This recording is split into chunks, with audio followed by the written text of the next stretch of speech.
In this video, we're going to show you how to wait out a Claude rate limit efficiently using alternative workflows.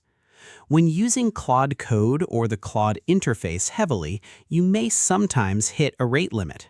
This usually happens when too many requests are sent in a short period of time. When this occurs, Claude temporarily restricts further usage to maintain system stability. At that moment, your workflow can feel interrupted, especially if you're in the middle of coding, debugging, or generating important outputs. The natural reaction is to wait passively until the limit resets. However, this downtime can actually be used productively if you structure your workflow correctly. The good news is that there are several efficient strategies you can use while waiting for the rate limit to resume. By the end of this video, you'll learn how to stay productive and prepare your work so you can continue immediately once access is restored. So, let's get started. The first method is to switch into offline preparation mode. Instead of waiting idle, use the time to organize your next steps.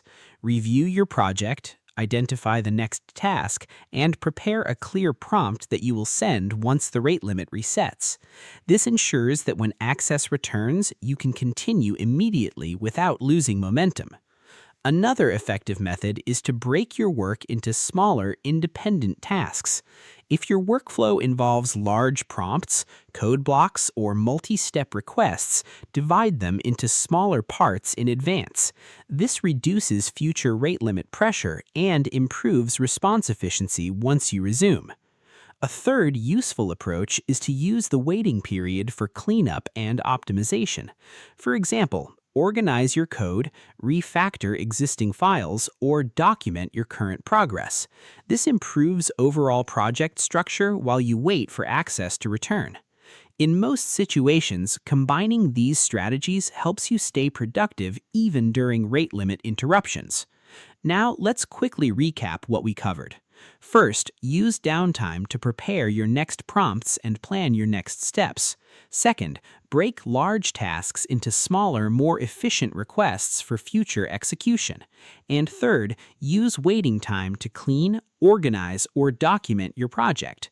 Remember that rate limits are temporary, but your workflow doesn't have to stop completely. Using structured preparation during downtime can significantly improve your productivity once access is restored. It also helps reduce future rate limit issues by making your prompts more efficient and focused. Thinking ahead instead of waiting passively turns interruptions into productive planning time. And that's how to wait out a Claude rate limit efficiently using alternative workflows.